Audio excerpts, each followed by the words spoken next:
नाही कुणाच्या बापाची, नाही कुणाच्या बापाची, मिळालाच पाहिजे, मिळालाच पाहिजे, मिळालाच पाहिजे। आज तुम्ही सगळे गावकरी इथं आमरण उपोषण करताय, काय तुमच्या काय मागण्या काय आहेत प्रशासनाकडून? आहेत ना आमच्या मागण्या।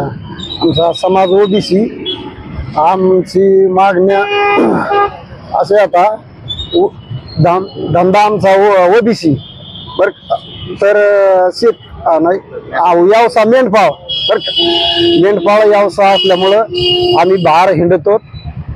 आमच्या शेतीला नो जो लागला ना हे येरी करून द्यायनात आणि घर बांधून द्यायनात किंवा मोर काहीच करून द्यायनात। शेत आमच्या वडील पारजीचे आता याच्यात काही खात्या फारिस्ट खात्याचा नाही था, वन खात्याचा नाही था।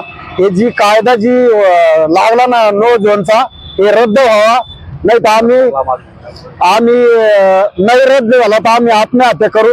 या वरल्या मोठ्या पुढऱ्याचं आणि आम्ही आत्महत्या करू। रद्द व्हावाच पाहिजे, हे रद्द नियमाने शासनाच्या।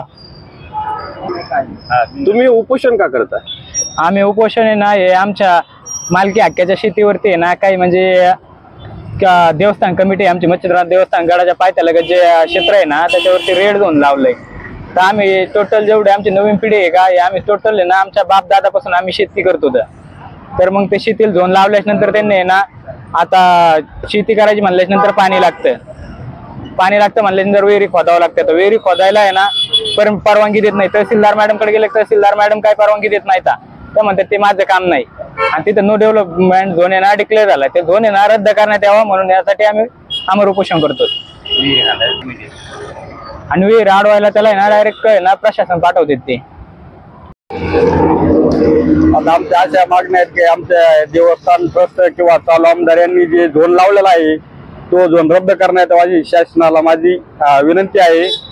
आणि काही आमच्या ज्या येरीचं काम चालू आहे ते पुरायचं अपुरं ठेवलंय, तेव्हा जे घर कामाला जे मटेरियल आणून टाकलं ते सुद्धा बांधून देण्यात आम्हाला आमच्या एरियाने स्वतःच्या मालकीत जमीन असून सुद्धा आम्हाला करून देत नाही। ते देवस्थानला 150 एकर जमीन आहे तरी आमच्या जमिनीवर रेड झोन टाकण्याचा का प्रयत्न करून राहिले? तर हे आम्हाला एवढे सरकारला विनंती आहे की एवढं टाकून देऊन आमचं हे तोपर्यंत आमचं उपोषण असंच राहील।